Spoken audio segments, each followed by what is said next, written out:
La notion d'événement suscite son lot de questions dès qu'on l'applique à l'histoire de la vie culturelle, au Québec ou ailleurs.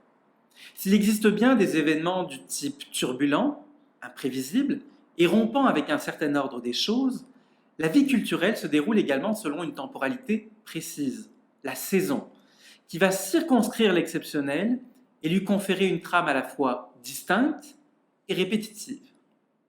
Les festivals, les galas et les cérémonies annuelles de remise de prix, par exemple, et qui rythment la saison culturelle, obéissent à une double logique de l'événement et du rituel.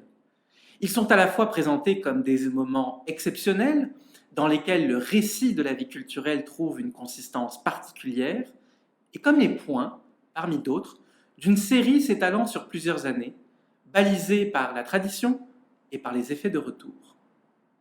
C'est dans cette perspective qu'on peut étudier le cas de l'élection de la reine de la radio et de la télévision, aussi appelée Miss Radio ou Télé, qui se tient au Québec depuis le tournant des années 1940 jusqu'au début des années 70. Dans le cadre de ce colloque, nous avons choisi de nous intéresser à ce phénomène selon 3 critères. D'abord, le processus d'élection et de couronnement demeure un récit forgé par le médiatique, et en premier lieu, par la presse. Depuis l'appel à voter pour sa personnalité féminine artistique préférée jusqu'à l'acclamation de la reine élue, la séquence est intégrée à un régime d'écriture globale qui valorise le fait vécu et la chose vue. Plus largement, l'enchâssement du culturel et du médiatique permet de tenir compte d'un discours produit en vue de faire advenir l'événement. En ce sens, si chaque concours s'inscrit dans la continuité de ceux qui le précèdent, selon une mise en récit propre au feuilletage, il s'élabore d'année en année grâce à un même discours de l'inédit. Deuxièmement, l'élection de la reine constitue un des nombreux processus d'acclamation populaire qui marquent la culture moderne de la célébrité. Par célébrité, nous entendons ici à la fois la figure publique, le phénomène de fascination collective pour un individu et une figure narrative dans laquelle va s'incarner le récit de la vie culturelle. Il nous apparaît important de lire la célébrité comme un événement de lecture qui va donner du sens à des communautés interprétatives et qui va reconfigurer les temporalités de la vie culturelle. Enfin, comme son nom l'indique, l'élection de la reine est un événement annuel marqué du sceau de la différence sexuelle. On ne trouvera guère d'équivalent masculin durant les quelques 30 années couvertes par le concours, ce qui nous conduit à suggérer que l'élection, puis le couronnement, réactive un certain nombre d'assignations de genre. Dans les prochaines minutes, nous reconstituerons l'histoire de ce concours de la reine de la radio et de la télévision, avant de nous intéresser plus spécifiquement au discours journalistique et aux représentations de la célébrité féminine qu'il propose au lectorat. Quelles sont les stratégies mises en place dans la presse afin de susciter l'engouement du public? Comment et dans quel but la mémoire des élections précédentes est-elle réactivée? De quelle manière s'articule le caractère rituel du concours avec le régime d'exception qui va marquer chaque saison culturelle et avec elle chaque gagnante? Nous nous pencherons sur l'hebdomadaire Radio Monde et Télémonde sur une période d'environ 20 ans, soit de 1940 à 1960. Notre approche est celle de l'histoire culturelle de la presse, particulièrement à l'aide des outils d'analyse forgés par les études littéraires et par l'analyse du discours. C'est dans cette perspective que nous tâcherons de comprendre le rôle et la portée des médias écrits dans la fabrique d'un événement culturel, tout en délimitant quelques figures récurrentes qui permettent de resignifier les rapports de genre dans l'espace public québécois du mi-temps du XXe siècle. Quand Radio Monde paraît pour la première fois, en janvier 1939, la radio existe depuis déjà près de 20 ans au Québec. Comment expliquer un tel délai entre l'avènement du médium et la création d'un périodique qui en fait la chronique, sachant que de telles publications sont recensées depuis plus d'une dizaine d'années en France et aux États-Unis? D'abord, il faut se rappeler que la radio met du temps à s'implanter au Québec. ce n'est que vers la fin des années 30, alors qu'environ 70% des ménages possèdent un récepteur, que la radio prend réellement son envol et qu'on se dote d'institutions stables comme Radio-Canada et l'Union des artistes radiophoniques pour encadrer son développement. C'est aussi seulement à cette époque que les stations privées, qui se sont longtemps contentées de relayer des émissions américaines, commencent à élargir leur offre et à produire plus de contenus originaux, dont des radios-romans. De plus en plus populaire, la radio canadienne-française et la culture dont elle assure la diffusion restent en quête de légitimation. C'est là que Radio Monde entre en scène. Le périodique n'a pas uniquement pour objectif de donner un accès et une visibilité aux artistes dont le public raffole. Son but est de promouvoir l'identité canadienne-française, de célébrer les talents locaux et de contrer l'influence des radios étrangères. C'est dans cette optique que la direction de Radio Monde lance en 1939 un concours destiné à élire la reine de la radio. De 1940 à 1959, l'élection de Miss Radio-TV se déroule selon un rituel bien précis. D'une durée de 7 semaines, le concours est annoncé dans les pages de Radio Monde au début novembre de chaque année. Chaque semaine, Radio Monde affiche les résultats du scrutin et consacre une page à la promotion du concours. Même s'il y a toujours une trentaine de femmes en nomination, la course se joue le plus souvent entre 2 ou 3 candidates. Le nom de la gagnante est révélé à la mi-décembre et l'annonce s'accompagne d'une entrevue avec la reine. C'est l'occasion pour le public d'entrer dans l'intimité de leur nouvelle souveraine. Le couronnement, lui, a lieu au mois d'avril. La période entre l'annonce des résultats et le couronnement est consacrée à la promotion du gala et à la création de la figure qui en est le centre, la reine de la radio et de la télévision. Dans les années 40, la construction du personnage royal est intimement liée au processus de fabrication de la robe de couronnement, dont Radio Monde rapporte toutes les étapes. Conçue en collaboration avec l'élu du public, la robe agit comme un révélateur de la beauté et des qualités morales de la reine. Son élégance, aussi bien que sa sagesse et son humilité, sont mises en lumière par les choix toujours judicieux qu'elle fait. À partir du milieu des années 50, Radio Monde dirige plutôt son attention sur les commanditaires du gala, qui réaffirment le statut d'exception de la reine en la couvrant de cadeaux, dont certains sont habituellement réservés à la famille royale britannique. Étalée sur plusieurs mois, la construction du personnage de la reine culmine en avril avec l'annonce de la formation du cortège royal, puis avec le couronnement lui-même. Le format de l'événement varie beaucoup au fil des années. D'abord réservé à une petite élite, guerre oblige, le couronnement prend les allures d'une grande fête à partir de la fin des années 40. Plusieurs milliers de billets sont mis à la disposition du public et la cérémonie est retransmise à la radio, puis à la télévision. Si le couronnement est alors précédé d'un spectacle et suivi d'une remise de prix inspirée des Oscars, c'est le sacre de la reine qui reste l'élément central de l'événement.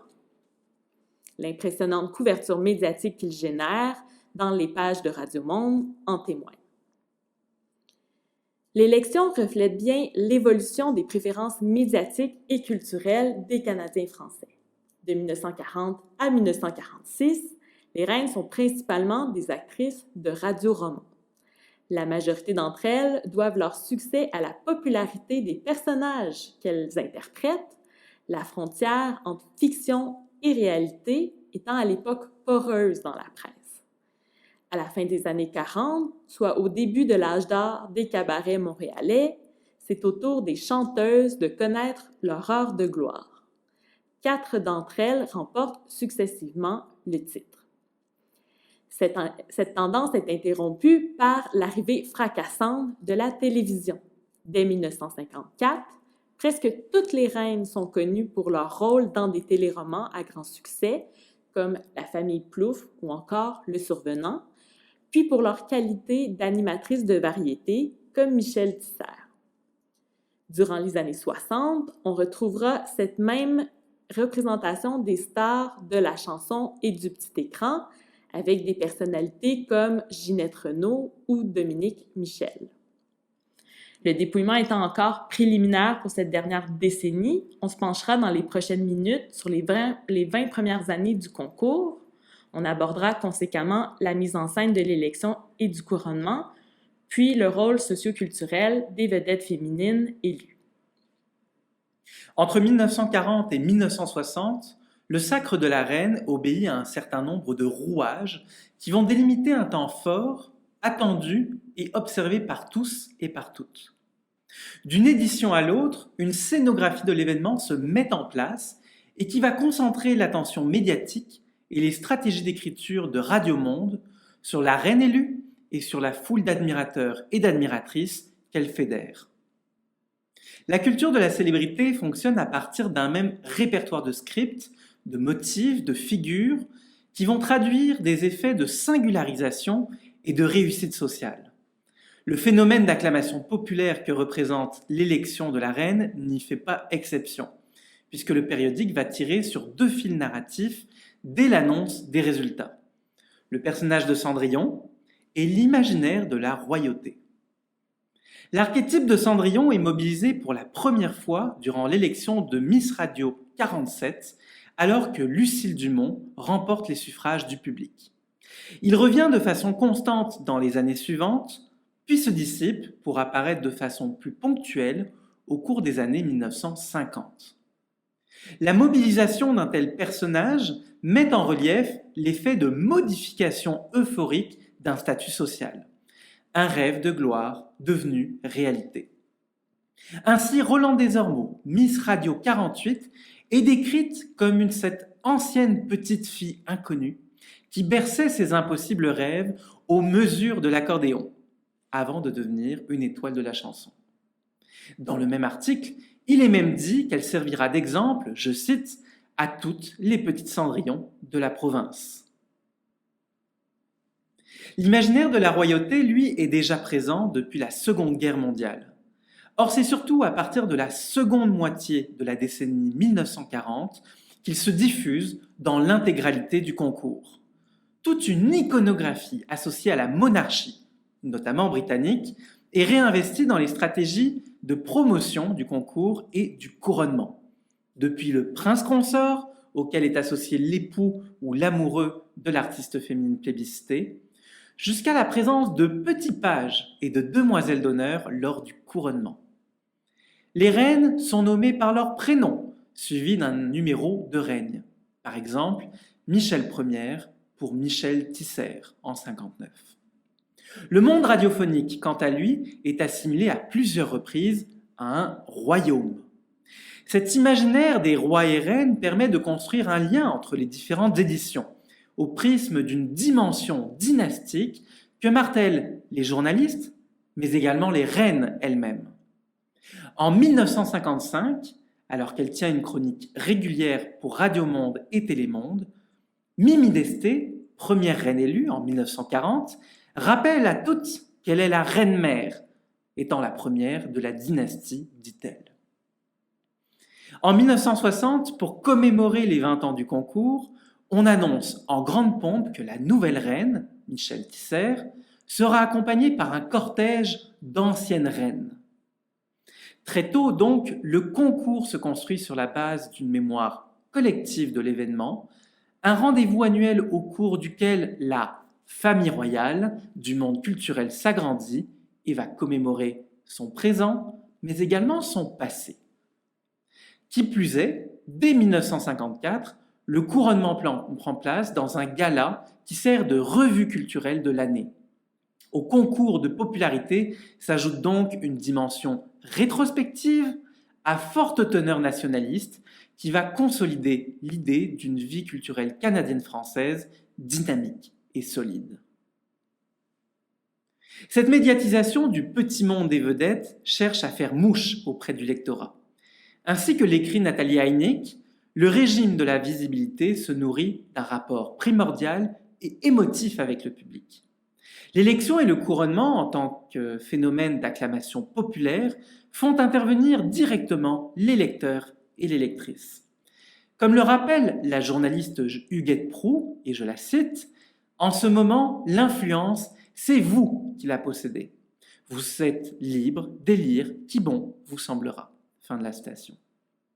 Partie prenante de la scénographie de l'événement, la fonction fatigue qu'on observe dans cette phrase fait intervenir en creux la figure du lecteur ou de la lectrice. Elle participe à un régime intime qui sollicite les émotions et les attentes du public. De même, le système de promotion et de réclame entourant la soirée du couronnement met l'accent sur un partage, sur une mise en commun des célébrités et du lectorat. Les visites de la reine aux commanditaires, comme les salons de coiffure ou encore la maison Dupuis-Frères, viennent promouvoir les commerces de beauté indispensables de Montréal, tout en rapprochant les reines d'une réalité tangible pour les lectrices. Dans cette perspective, la notion de communauté imaginée, forgée par Benedict Anderson, on le sait, prend tout son sens, dans un rapport en tension entre la ritualisation de l'événement et l'exceptionnalisation du rapport d'intimité médiatique entre la célébrité féminine et son public. Les discours médiatiques participent à l'élaboration et à la diffusion de modèles de référence. C'est vrai pour Radio Monde. L'élection de Miss Radio-TV permet de promouvoir une vision particulière de la féminité. Toutes caractérisées par les mêmes traits, les reines incarnent un idéal qui trouve son origine dans les discours de la différence sexuelle, idéal que Radio Monde consolide en le réactualisant chaque année par le biais des représentations qu'il propose des gagnantes. Les prochaines minutes seront consacrées à l'analyse de ces représentations, le but étant de mettre en lumière leur rôle dans l'établissement et la reproduction des normes de genre au Québec. D'abord, les reines sont présentées comme des femmes extrêmement humbles. Quand Radio Monde leur annonce les résultats du concours, leur réaction est de la surprise totale. Le titre et la photo à la une du 12 décembre 1953 en témoignent. Étonnée puis ravie, Miss 54 apprend la nouvelle de son élection. Que la reine soit une nouvelle venue dans le milieu ou une artiste bien établie ne change rien au déroulement de la scène. Toutes se prêtent au jeu et affichent leur incrédulité, certaines allant jusqu'à affirmer que leurs plus proches concurrentes, ô combien plus talentueuses, auraient dû l'emporter. Même si elles atteignent des sommets de popularité à la suite de leur élection, les reines gardent la tête froide et ne sont pas associées à l'excès et au glamour, mais à la modération et à la simplicité. En fait, si on en croit les journalistes de Radio Monde, les élus du public n'ont de la star que le titre, puisqu'elles n'agissent pas comme telles. En 1950, Huguette Proux dit de Muriel Millard qu'elle ne donne pas l'impression grande vedette, et en 1951, de Marjolaine Hébert qu'elle est sans prétention, sans recherche dramatique, toute modeste.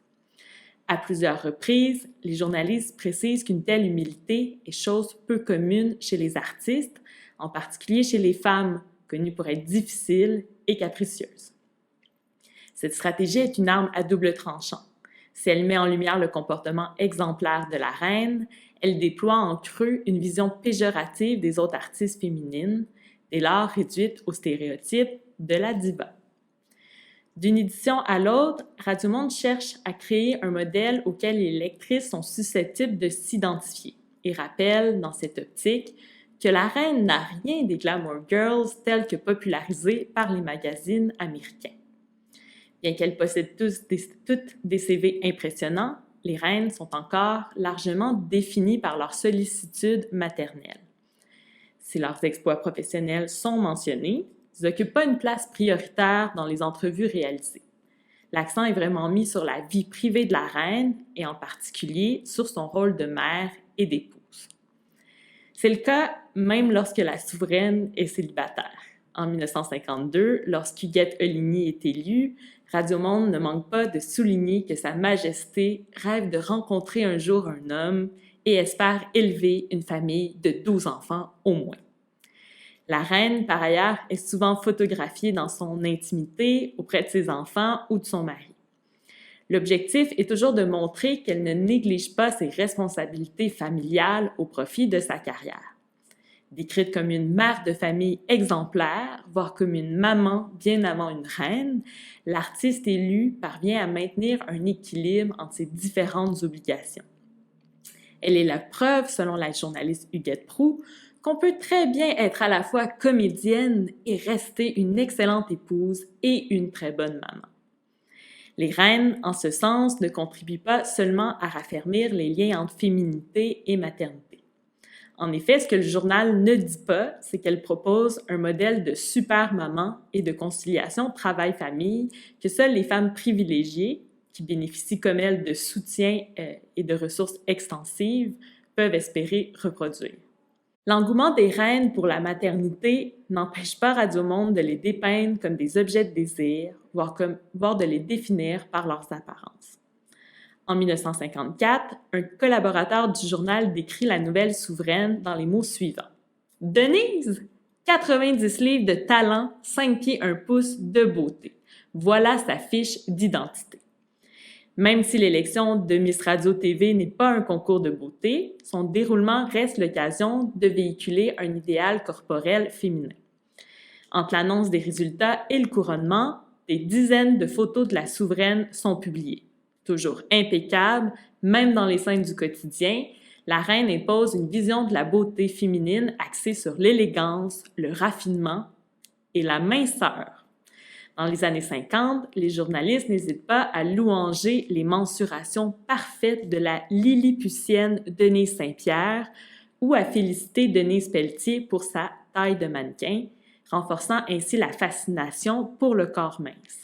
Si les visites chez les commanditaires participent à la reproduction des standards de beauté, les journalistes en profitant chaque année pour rappeler les normes en matière d'habillement, de coiffure ou de silhouette, c'est le récit et les photos du couronnement qui cristallisent l'idéal mis en place dès l'élection. Photographiée au bras de son prince dans une robe spécialement conçue pour elle, la reine incarne alors le modèle ultime de féminité privilégié par Radio Monde. En somme, l'élection puis le couronnement de la reine de la radio et de la télévision représentent bien plus qu'un simple divertissement auquel les lecteurs et les lectrices participent. Tout en suscitant le rêve, voire l'admiration, il joue sur une mémoire collective de l'événement, faite de traces et d'artefacts narratifs qui vont être remobilisés d'année en année, mais en même temps en s'adaptant aux changements sociaux et culturels de la vie culturelle du mi-temps du XXe siècle. Forgés par la sphère journalistique, relayés par la radio, puis par la télévision, ainsi que par tout un système de réclame à Montréal et dans la province, le processus d'élection et d'acclamation en est un également qui réactive les discours normatifs et les dispositifs médiatiques de l'intimité. On peut en ce sens y voir un événement paroxystique de la saison culturelle qui répercute et amplifie les échos de ce qu'il faut bien appeler la culture populaire, c'est-à-dire un champ des possibles où le divertissement et l'information demeurent au service de la reconduction d'un système traditionnel de différence entre les genres sexués.